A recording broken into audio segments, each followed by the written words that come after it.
Assalamualaikum warahmatullahi wabarakatuh. Innal hamdalillah nahmaduhu wa nasta'inuhu wa nastahdihi wa nastaghfiruh wa na'udzu billahi min shururi anfusina wa min sayyiati a'malina. Man yahdihillahu fala mudilla lahu wa man yudlilhu fala hadiya lahu. أشهد أن لا إله إلا الله وحده لا شريك له وأشهد أن محمدا عبده ورسوله يا أيها الذين آمنوا اتقوا الله وقولوا قولا سديدا يصلح لكم أعمالكم ويغفر لكم ذنوبكم ومن يطع الله ورسوله فقد فاز فوزا عظيما. الحمد لله الذي بنعمته تتم الصالحات. ربنا آتنا من لدنك رحمة وهيئ لنا من أمرنا رشدا. اللهم آت نفسي تقواها وزكيها وأنت خير من زكاها أنت وليها ومولاها. Alhamdulillah, syukur pada Allah Azza wa Jal kerana dengan rahmat dan juga limpah kurnia yang Allah Ta'ala berikan, dapat kita sekali lagi bersama pada malam ni menyambung perbahasan daripada tafsir juzuk amma ataupun juzuk yang ke-30. Terakhir kita berhenti pada surah Al-Ghashiyah. Surah Al-Ghashiyah ni ada pada muka surat 592 dalam mushaf, dan kita dah bahas surah ni beberapa ayat yang awal. Bahagian yang pertama iaitu ayat pertama sampailah ayat yang ke-16. Dan malam ni kita sambung ayat yang ke-17. Surah Al-Ghashiyah mengandungi 26 ayat, dan perbahasan kita malam ni ialah bermula pada ayat yang ke-17, iaitu ayat yang berbunyi afala yanzuruna ilal ibili kaifa khuliqat. Ayat yang ke-17 sampailah ayat yang ke-30 ialah bahagian ketiga bagi surah Al-Ghashiyah. Ayat 17 sampai 20 ni Allah Ta'ala cerita tentang beberapa petunjuk ataupun dalam istilahnya disebut dengan nama dalil afaqi. Dalil afaqi ni apa dia dalam ilmu usul tafsir? Ianya ialah satu ataupun beberapa ayat yang dalam ayat ni Allah Ta'ala tunjukkan beberapa contoh untuk menggerakkan akal fikiran manusia supaya dia dapat fikir tentang kewujudan Tuhan ataupun fikir tentang perkara-perkara yang disebut dengan al-ghaibiyat ataupun sam'iyat, iaitu benda-benda yang maklumatnya hanya kita dapat pada wahyu, dan kita nak test benda tu wujud tak wujud di dunia, dia tidak ada satu proses logik untuk pastikan benda tu. Contohnya ialah zat Tuhan tu macam mana, kuasa Tuhan tu tahap dia sampai takat mana, dan syurga, neraka, dan juga perkara-perkara berkait dengan akhirat, berkait dengan barzakh. Yang ni ialah benda-benda yang tak boleh dibuat kajian, nak tarik buat masuk dalam makmal, nak kaji, nak cari 2-3 orang pakar, nak pastikan, keluarkan kesimpulan akhir benda tu wujud. Dia bukan macam ambil badan manusia, tengok apa benda yang duduk dalam badan manusia, yang tu kita boleh letak dalam makmal buat kajian. Perkara-perkara yang disebut sebagai sam'iyat ataupun ghaibiyat ni benda yang gaib, benda yang tak telus dengan panca indera kita. Kesemua panca indera kita ni tak boleh nak memastikan benda tu wujud, cuma kita diminta untuk percaya. Ini ialah bahagian yang ada dalam agama, ini ialah bahagian yang ada dalam wahyu, dan benda ni amat sukar untuk dipasak dalam minda kepercayaan orang-orang yang tak nak percaya benda ni, dengan sebab tak logik. Itu saja sebabnya. Tambah dengan zaman kita ni, zaman orang mendahulukan logik, nak tengok bukti, maka dia agak sukar. Pada zaman Nabi pun sama, pada zaman sebelum zaman Nabi Muhammad pun sama. Sebab tu kita tengok antara Nabi yang kena ujian hebat daripada umat dia untuk pastikan wujudnya benda-benda yang ghaibiyat ni ialah Nabi Musa. Bila mana Bani Israel minta pada Nabi Musa, termasuk juga Fir'aun, termasuk juga pengikut-pengikut Fir'aun, supaya dizahirkan Tuhan yang Nabi Musa seru ni, Allah Ta'ala ni macam mana bentuk muka dia, bentuk zat dia macam mana. Kalau kata ada muka, macam mana muka dia. Kalau kata ada bentuk, nak tengok bentuk. Arina, dalam Al-Quran Allah Ta'ala sebut tentang permintaan mereka ialah tunjuk pada kami sehingga mata, 2 biji mata ni boleh tengok zat Tuhan tu macam mana. Sebab apa? Nak ukur dengan logik. Macam yang diminta oleh Fir'aun kepada Haman bila mana berlakunya pertembungan antara Nabi Musa dengan Fir'aun. Maka Fir'aun ni dia perli, dia macam main-main. Cara yang ayat dia sebut ataupun perkataan yang dia kata pada Nabi Musa tu ialah bersifat persenda. Dia kata pada Haman ni menteri pada Fir'aun. Dia kata, ya Haman ibni li sarha la'alli attala'a ila ilahi Musa. Wahai Haman, buatlah pada aku tangga yang tinggi supaya aku boleh jenguk Tuhan Nabi Musa tu macam mana muka dia. Ini disebut sebagai benda sam'iyat. Okay. Jadi ayat 17 sampai 20 ni Allah Ta'ala datangkan dalil afaqi. Dalil afaqi ni apa dia? Dalil yang berada atas pada kita. Maknanya bukan permukaan bumi, ataupun yang ada depan kita pun disebut sebagai dalil afaqi. Okay. Jadi Allah Ta'ala sebut pada ayat yang ke-17, afala yanzuruna ilal ibili kaifa khuliqat. Tidakkah mereka memperhatikan kepada unta bagaimana diciptakan? Afala, tidakkah mereka mahu? Yanzurun, tengok dan perhati. Yanzurun ni maksudnya tengok, perhati. Bukan ra'a, yaraun, bukan yang tu. Sebab dalam bahasa Arab dia ada perkataan ra'a yang bermaksud tengok.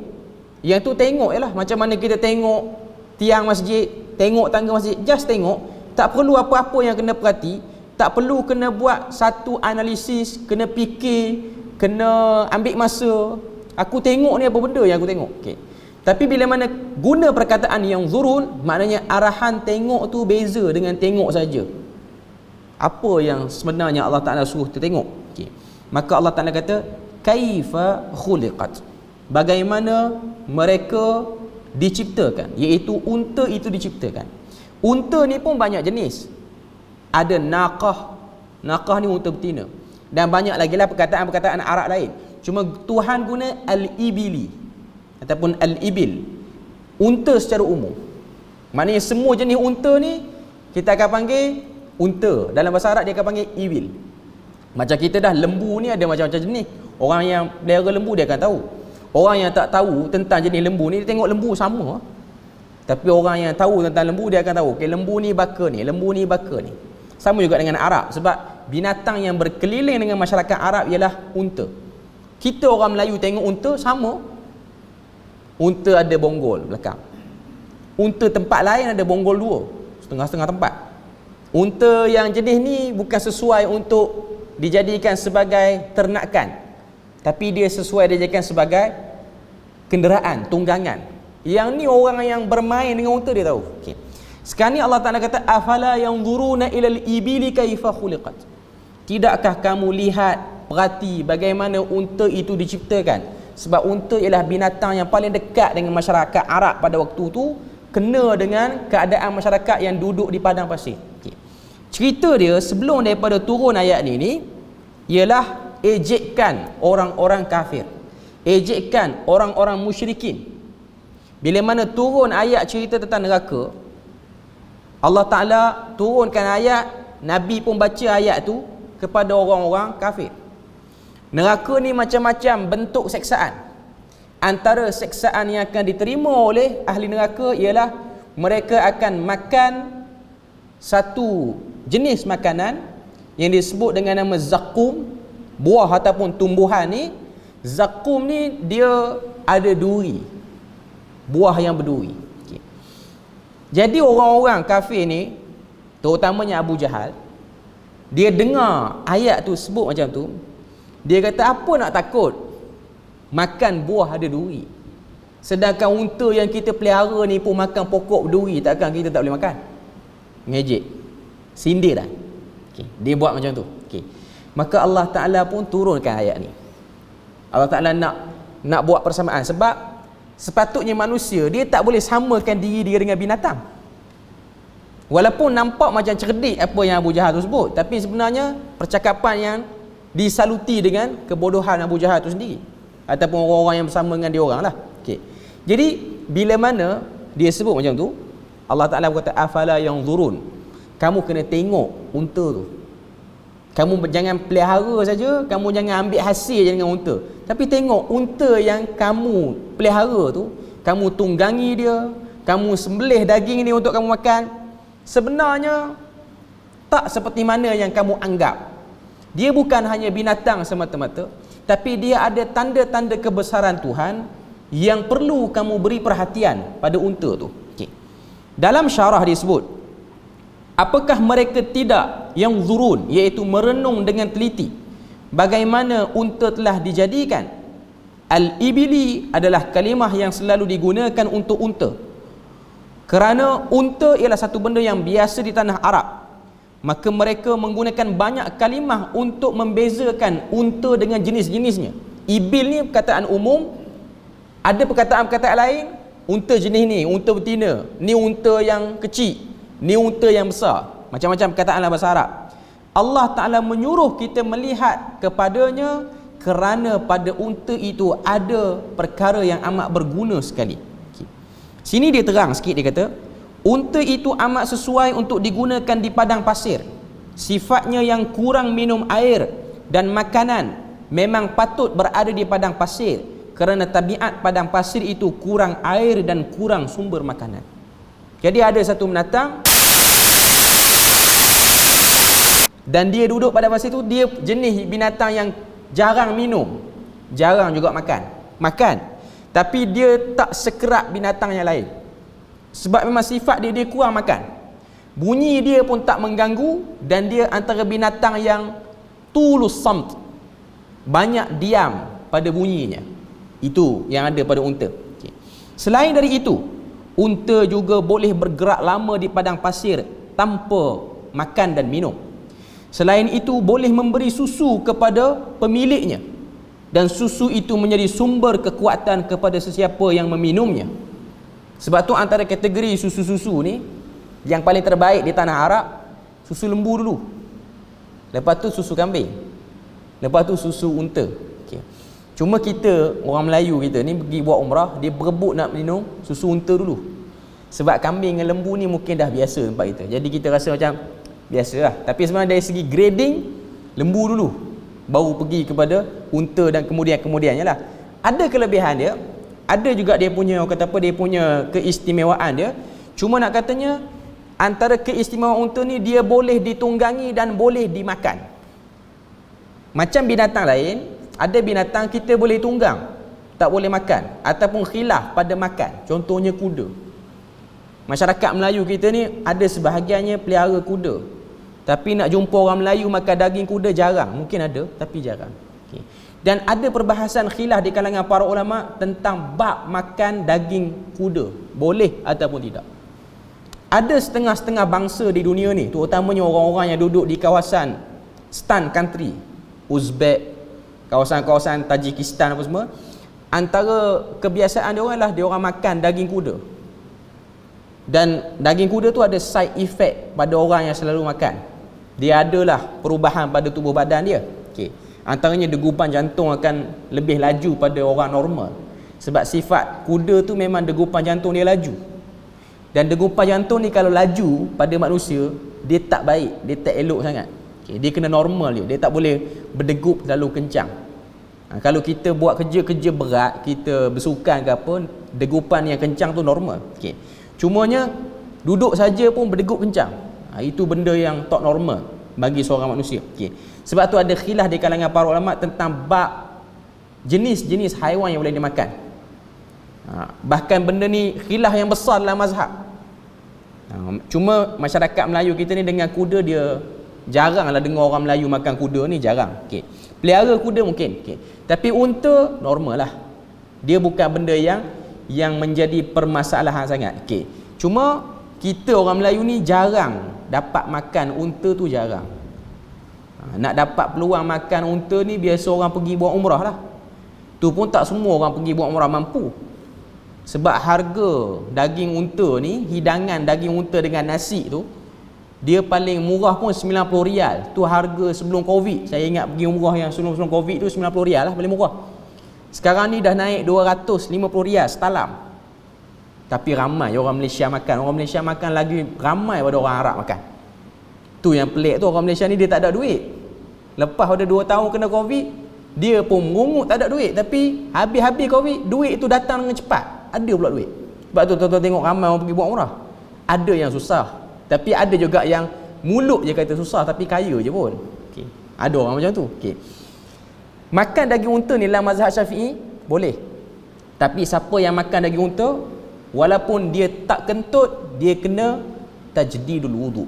Dia kena ambil wuduk balik. Benda tu ada perbahasan. Ada setengah mazhab dia kata tak perlu. Siapa yang makan selagi dia tak kentut ataupun tak buat benda yang membatalkan wuduk, walaupun dia makan unta, dia tak perlu ambil wuduk. Tapi setengah kaul dalam mazhab Syafi'i kena. Sebab apa? Sebab ada hadis Nabi suruh sahabat yang makan unta ni ambil wuduk.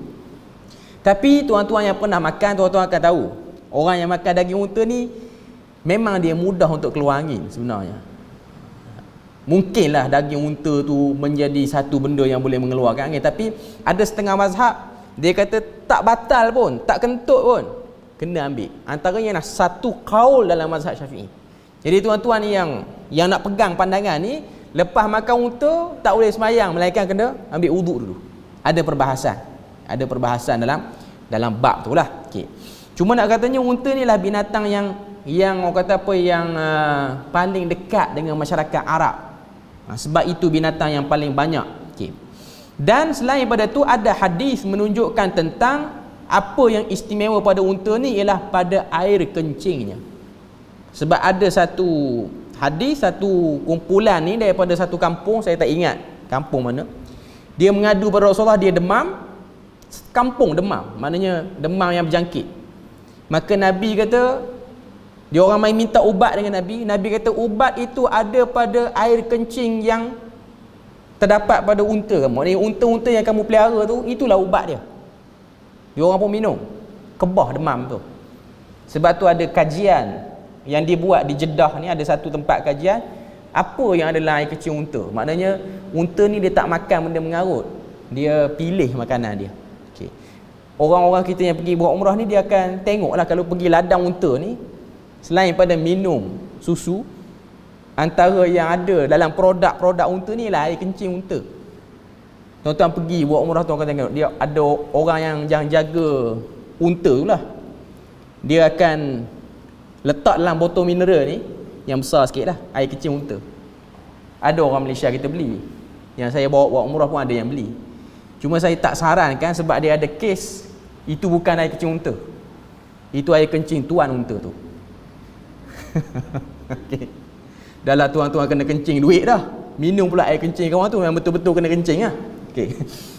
Saya tak sarankan sebab hadis tu ada pertikaian sikit di kalangan para ulama. Okay. Hadis tu sahih, cuma kaifiat nak minum air kecil unta tu dia ada kaifiat. Okay.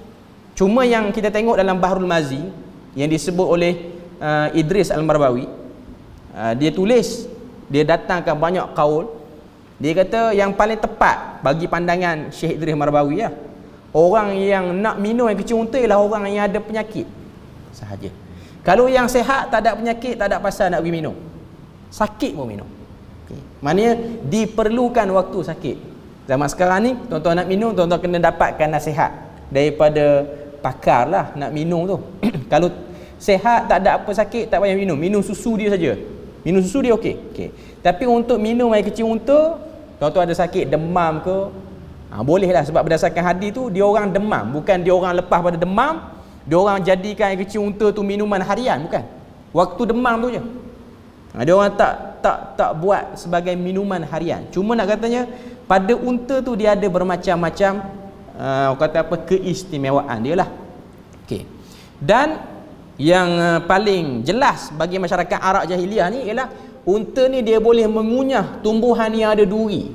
Sebab tabiat di padang pasir ni, tumbuhan yang tumbuh di padang pasir ni ialah tumbuhan daripada family cactus, pokok cactus tu. Yang kita tengok dekat nursery jual tu, cactus yang jenis duri. Cactus ni dia banyak jenis. Dia bukan cactus yang jenis batang dan duri banyak-banyak, dia ada jenis-jenis lain lah.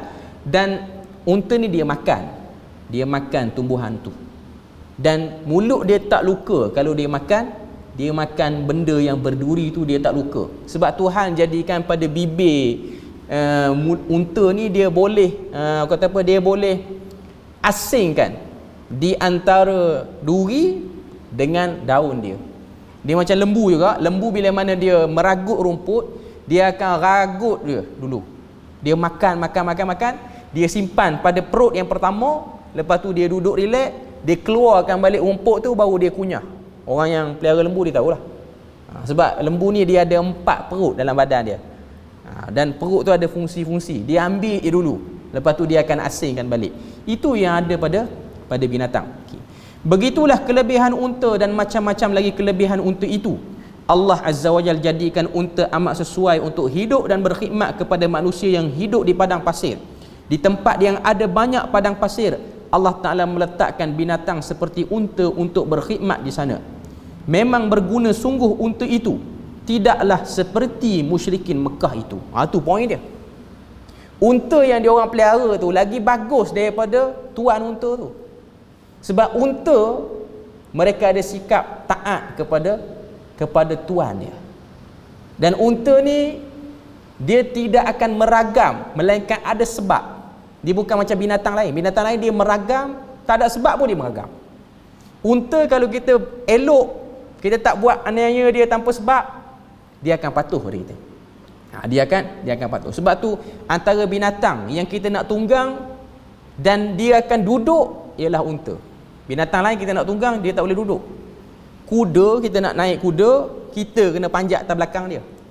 Unta dia yang duduk dulu. Dia yang kata apa, dalam bahasa Melayu panggil menderung. Dia jatuhkan lutut dia apa semua, dia lipat, dan dia macam rela untuk orang duduk. Tapi kalau kita buat sesuatu yang tak kena pada dia, dia akan meragam. Dan sifat unta ni, dia kuat ingatan dia. Binatang yang tak akan sesat atas dunia ni ialah unta. Dia kenal tempat asal dia. Maknanya dia sesat tak ke mana pun, dia boleh ingat dekat mana. Ingatan dia kuat. Sebab tu ada sebahagian orang kata antara sebab orang Arab ni dia kuat ingatan sebab banyak makan unta. Boleh jadilah. Benda tu kita boleh lah. Taklah kata mesti macam tu. Tapi kebanyakan orang Arab ni dia ada kekuatan ingatan dia. Tak semua, ada juga yang tak ingat. Cuma kebanyakan dia orang, genetik dia orang ni memang cepat ingat. Sebab tu tuan-tuan pergi negara Arab, dia punya sistem kedai-kedai makan ni dia tak ada buku catatan macam kita di Malaysia ni, tak ada. Okay, dia boleh ingat dan dia tak tersilap. Ataupun dia kata apa, dia jumpa ramai mana orang pun dia boleh ingat. Saya ingat waktu Datuk Mufti dia ada pernah sebut, waktu Syekh Abdul Rahman Sudais, Imam Masjidil Haram, dia datang banyak tempat di utara ni lah. Perlis pun dia datang, Pulau Pinang pun dia datang. Okay. Cuma yang bawa tu ialah Jabatan Mufti. Bila mana di akhir dia nak balik ke Saudi tu, Syekh Abdul Rahman Sudais ni dia sebut semua nama orang yang dia jumpa sewaktu di Malaysia tu, dan dia minta kirim salam balik. Dia ingat semua. Bila mana orang kenal nama dia ni, dia ingat. Macam kita, orang kawan-kawan kita dan kita tak ingat pun nama dia. Bukan kawan kita, kadang-kadang kita bila mana dah berumur, anak kita pun kita tak berapa ingat nama dia. Tiba-tiba kita tanya dia, kamu siapa masuk dalam rumah ni? Anak kita pun dah tua sangat jadi tak ingat nama. Ataupun panggil nama anak tu, panggil semua sebab tak ingat yang ni nama apa. Ada 8 orang panggil 88 nama sebab tak ingat. Itu normal lah bagi orang yang berumur. Dalam ilmu hadis pun ulama ni kalau dia tua, dia menerima kelupaan itu. Okay. Tapi sebab pemakanan boleh menjadi satu orang tu kuat ingatan, dia sebab-sebab yang sampingan. Dia tak sebab utama tapi sebab sampingan. Orang tu kuat ingatan kerana dia ada unsur pemakanan yang baik. Boleh jadi. Tapi tak semestinya. Ada orang dia kata nak bagi kuat ingatan makan kismis. Boleh lah. Dia bukan sebab utama. Tapi dia kena baca lah. Dia nak ingat benda yang baik, dia kena baca. Dia nak ingat Quran, dia kena baca Quran. Jangan makan kismis, Quran tak buka-buka, lepas tu pelik. Dah makan dah, tak ingat. Nak ingat macam mana, buka pun tak. Okay. Jadi itu, orang kata apa, sebab sampai ingat. Sebab kalau kita tengok macam Imam Bukhari apa semua ni, dia orang ni ingat ingatan yang kuat. Tapi dalam perjalanan dia orang nak belajar hadis tu, dia orang bukanlah makan madu tiap-tiap hari, makan kismis tiap-tiap hari. Kadang-kadang sebahagian mereka ni makan rumput tepi jalan je, sebab tak cukup makanan. Tapi ingatannya kuat. Okay. Jadi ingatan kuat ni dia bergantung kepada orang tu sendiri. Itu sebab yang paling utama lah. Macam kita dulu, sebelum ada telefon, smartphone macam sekarang ni, nombor telefon orang rumah-rumah sebelah, zaman pakai telefon rumah tu, kita boleh ingat nombor telefon orang rumah ni. Macam kita Felcra ke Felda ke, dia jenis ada blok-blok kan. Sebab saya orang Felda di Terengganu ni, ada blok. Kita boleh ingat blok ni, orang ni nombor dia berapa. Sebab zaman tu tak ada telefon yang boleh save nombor. Tak ada. Jadi kita terpaksa guna kekuatan kita untuk kita ingat. Kalau ada nombor buku telefon tu, buku yang yellow pages yang kuning tu, yang tebal tu, yang lama tu, ada hampir setiap rumah ada. Tapi nak balik tu bukan senang. Tapi sebagian orang dia ambil pilihan, dia ingat. Dia tulis dalam buku, ada buku nombor telefon, dia ingat. Dan dia boleh ingat. Okay. Sebab apa? Sebab keterbatasan teknologi memaksa kita guna kelebihan yang ada pada diri. Kelebihan yang ada pada diri. Tuan-tuan boleh ingat, kalau tuan-tuan ingat orang-orang yang berumur, dia boleh ingat. Zaman dulu orang nak pergi negeri ni, mana ada Waze, map macam sekarang. Nak cari rumah orang, pergi kenduri rumah saudara di Terengganu ke di Kelantan, daripada Perlis, daripada Kedah, pakai ingat macam tu ya, jalan. Try and error, kadang-kadang masuk jalan. Tapi kalau nak pergi lagi boleh ingat tanpa bantuan pada map pun. Orang yang bawa teksi semua, dia boleh ingat. Okay, sebab kekuatan diguna. Zaman sekarang ni kekuatan hafalan tu diberi pada alat. Jadi alat yang lebih banyak ingat berbanding pemilik alat tu. Jadi itu antara faktor kekuatan ingatan. Makanan boleh jadi sebab, tapi bukan sebab yang utama lah. Okay. Poin dia lah, taatlah kamu pada Tuhan seperti mana taatnya unta itu kepada kamu. Itu poin dia. Tidakkah Allah Ta'ala kata, afala yanzuruna ilal ibil, tidakkah kamu lihat kepada unta, bagaimana dia diciptakan, iaitu bila mana dia diarahkan, dia ingat, dia patuh. Dia bukan macam tuan unta dia, bila mana beritahu Tuhan kamu yang sebenar ni bukan berhala tu, tak nak patuh. Tak nak patuh. Walaupun ada kekuatan, boleh fikir, boleh timbang, boleh tengok dengan logik, tapi pilih untuk tak nak patuh juga. Okay. Begitulah juga manusia. Unta itu bersifat sederhana, tetapi boleh ikut ke mana sahaja tuannya mengarahnya. Unta itu tenang, tidaklah laju sehingga susah dikawal seperti kuda, tidaklah perlahan seperti kura-kura, tidak bising seperti keldai. Sesuailah unta itu menjadi sebuah binatang untuk diambil pengajaran. Okay. Poin dia pada ayat ni, sifat kesederhanaan yang ada pada unta. Sebab tu kalau kita tengok dalam banyak tafsir, dia akan cari apa poin sebenar Tuhan nak beritahu. Yang zuru ni, tengok unta ni dia sederhana, makan tak banyak, minum tak banyak, tempat tinggal pun bukanlah banyak sangat. Orang kata apa, fasiliti macam kampung orang lain. Itu benda yang nak tengok pada diri unta tu. Tapi boleh taat pada tuan dia. Unta berpanas, duduk tempat panas, suhu tinggi, air tak ada banyak, makanan tak ada banyak, tapi diam, tak merungut. Itu sifat sederhana yang ada pada unta. Jadi pada ayat ni Tuhan nak kata, manusia, kamu sederhana.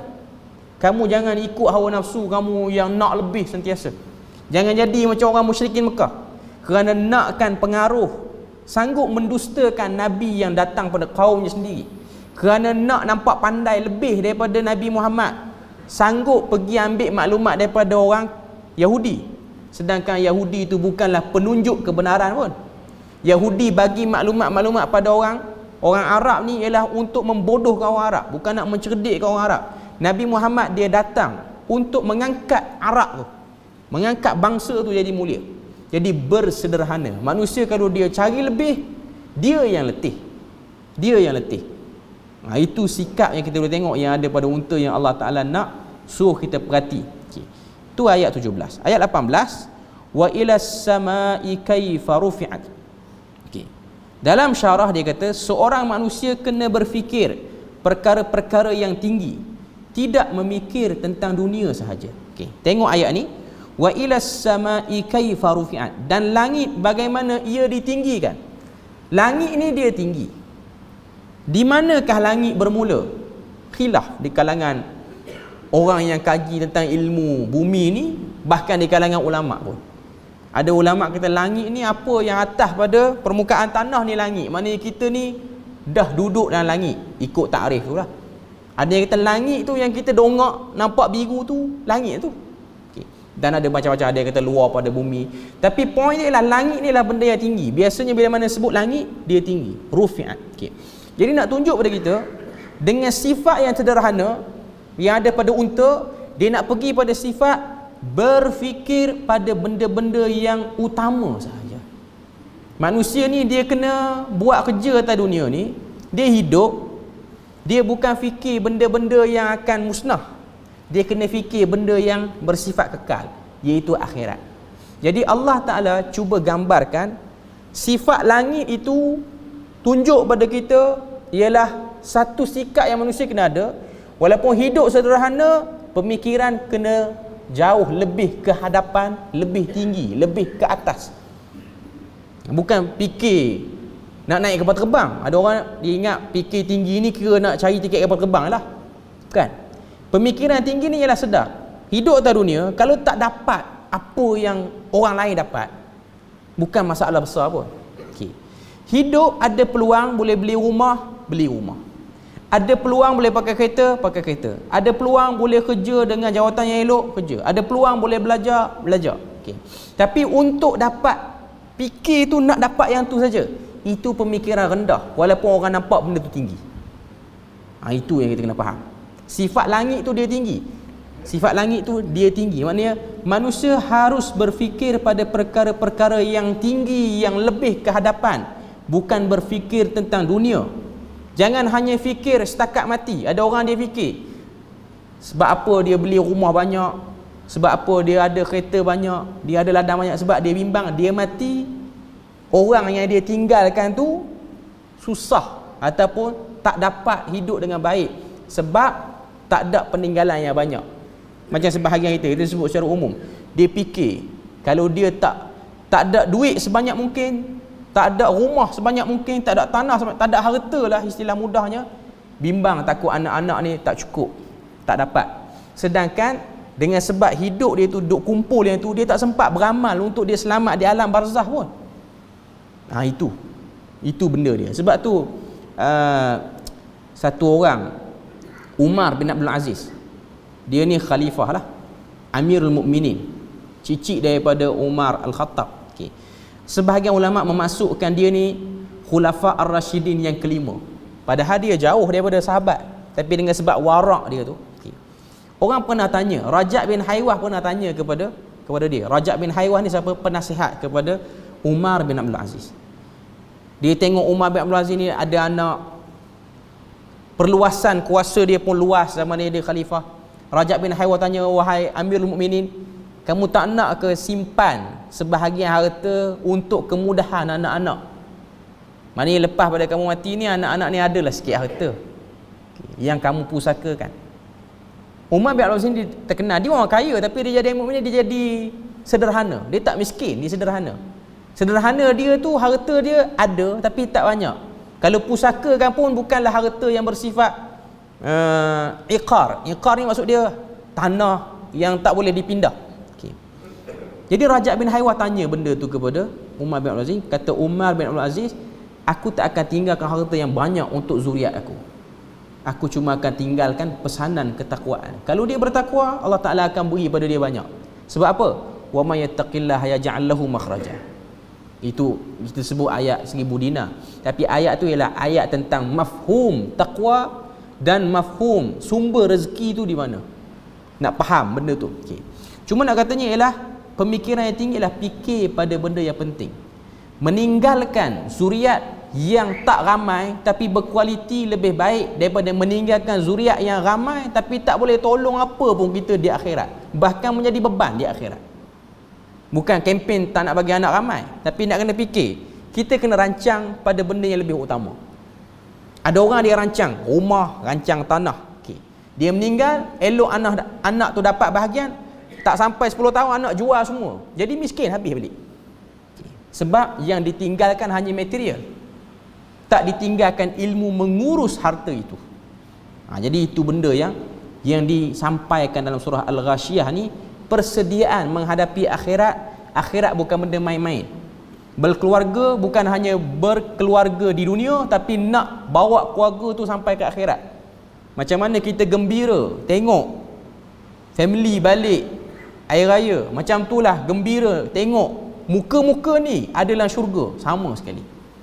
Jadi itu benda yang utama, itu benda yang mustahak, okay. Jadi Allah Azza wa Jalla menyuruh kita merenung ke langit, bukan suruh tengok bintang, tengoklah juga yang tu, okay. Tapi nak suruh kita ni kaki di tanah, pemikiran lebih ke atas, pemikiran tu lebih ke hadapan, berfikir pada kehidupan yang lebih kekal berbanding kehidupan yang sementara. Ayat yang ke-19, wa ilal jibali kaifa nusibat, dan gunung ganang bagaimana ia ditegakkan, okay. Pada ayat yang ke-19 ni, apakah sifat yang nak kita ambil? Ayat tentang unta ialah sederhana. Langit, fikir benda yang utama. Bukit apa dia? Para ulama kata Allah Azza wa Jal ingin menggambarkan daripada sifat gunung itu yang teguh dan istiqamah, tak berubah, pendirian tetap. Gunung yang kita tengok, bukit yang kita tengok, bertasbih pada Allah Azza wa Jal. Tuan-tuan tengok bukit-bukit yang ada di Perlis ni. Bukit ni wujud pada zaman kerajaan Siam, sebelum negeri ni jadi negara Islam. Tapi bukit tu tak pernah pun ikut agama Buddha yang disuruh tu. Dia tetap berzikir pada Allah Ta'ala, dia tak berubah, dia tetap menjadi makhluk yang berzikir pada Tuhan. Datanglah, andai kata jatuhlah kerajaan Islam, naik kerajaan Kristian, dia tetap berzikir pada Tuhan macam biasa. Itu istiqamah, teguh dan tetapnya bukit, tak berubah di mana-mana tempat pun. Jadi orang Islam pun macam tu. Dia duduk kawasan orang Islam ramai pun dia beramal dengan Islam dengan baik.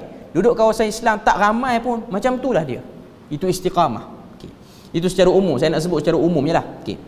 Allah Ta'ala menyuruh kita melihat sifat gunung yang teguh dan tetap. Maka ini juga sebagai isyarat kepada manusia untuk istiqamah, terutama dalam akidah dan menjaga amalan yang benar.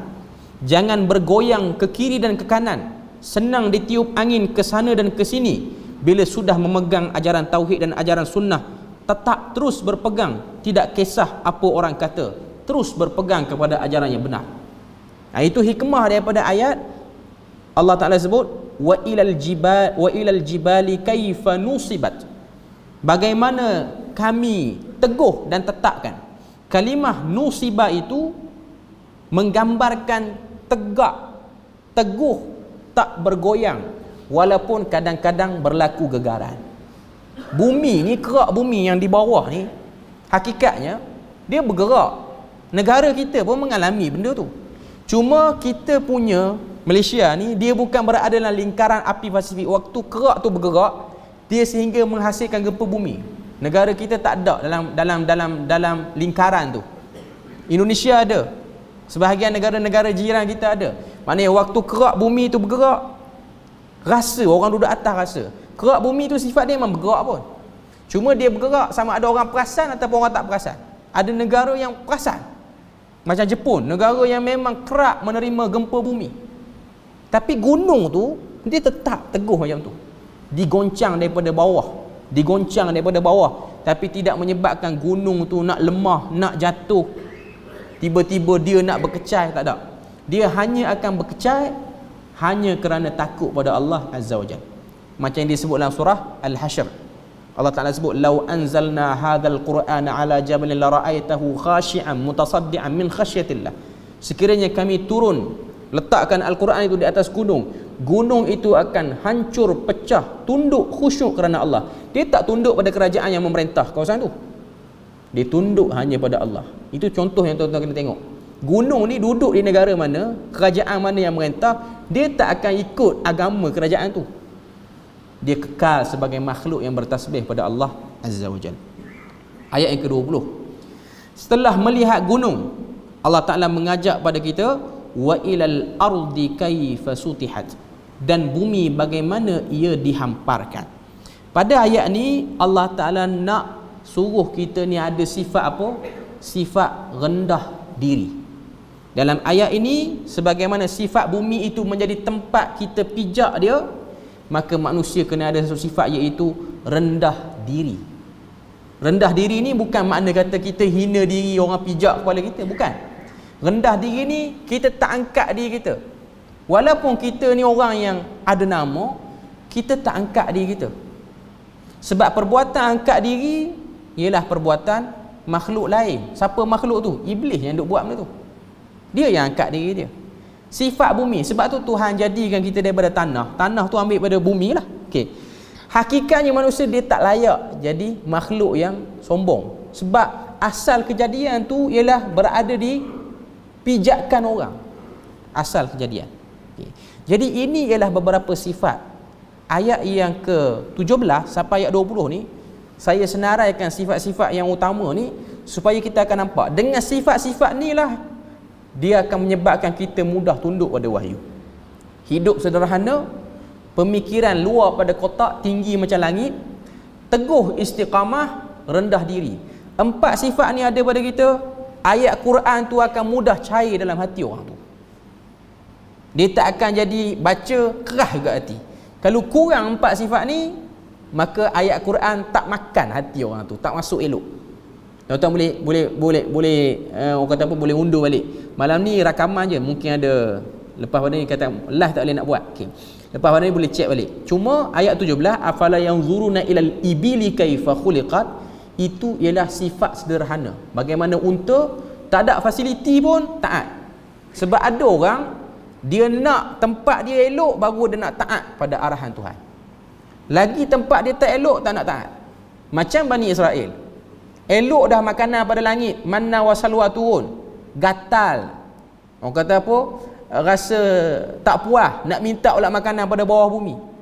Padahal makanan daripada bawah dengan daripada atas, atas lagi mulia. Al-manna wa salwa ni ialah burung yang jinak, yang dia duduk dekat dengan Bani Israel. Nak tangkap tu mudah. Dia bukan macam burung yang kita duduk pikat ni. Burung ni nak pikat bukan main payah. Okey. Tapi burung salwa tu, manna tu ialah hidangan kuah yang dah dimasak turun pada langit dan dicicah dengan burung tu. Maknanya kuah tu dimakan dengan daging burung itu.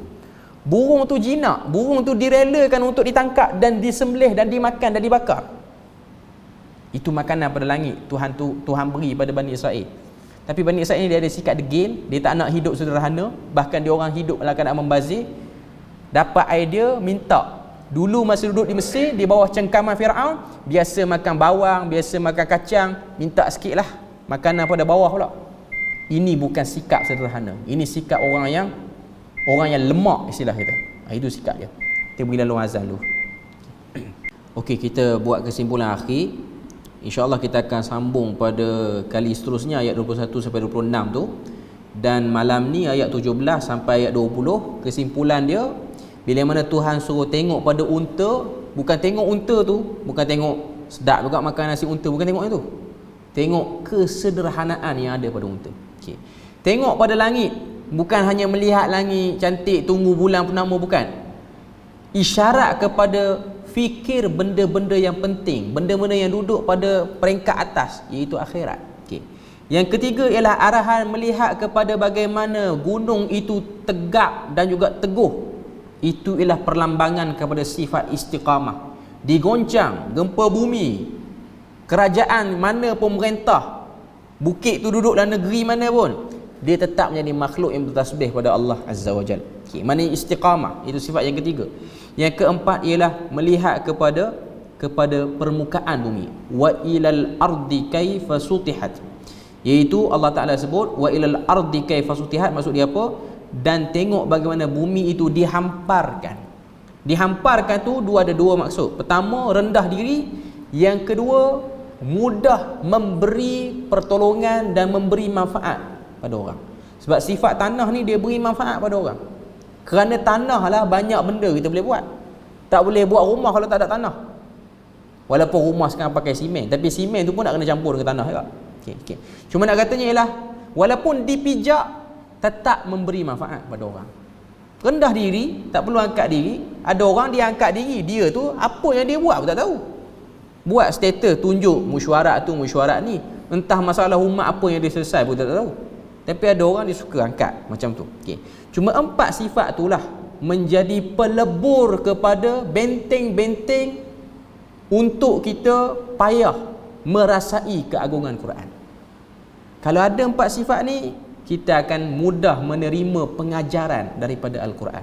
Tapi kalau kita hilang salah satu ataupun tak ada semua sifat tu, maka bacalah ayat Quran macam mana pun, bacalah kalam wahyu banyak mana pun, macam mana Nabi baca kepada orang kafir Quraisy, dia nak kafir juga. Sebab apa? Dia tak ada sederhana, dia tak ada pemikiran utama, dia nak fikir dunia dia saja, dia tak ada istiqamah, dia bermuka-muka, duduk dengan Yahudi sokong Yahudi, duduk dengan Rom sokong Rom. Dan sifat yang keempat, rendah diri. 4 sifat ni akan menjadi sebab terima wahyu, wahyu boleh bimbing kita. Tak ada 4 sifat ni, bacalah Quran berapa puluh kali pun, khatamlah berapa kali pun, Quran tak akan berfungsi pada orang yang menghalang diri daripada bersifat dengan 4 sifat ni. Okay. Jadi alhamdulillah kita selesai, dan insya-Allah kita akan sambung perbahasan ayat yang terakhir 21 sampai 26 pada perbahasan akan datang. Subhanakallahumma wa bihamdika asyhadu an la ilaha illa anta wa astaghfiruka wa atubu ilaik. Wassalamualaikum warahmatullahi wabarakatuh.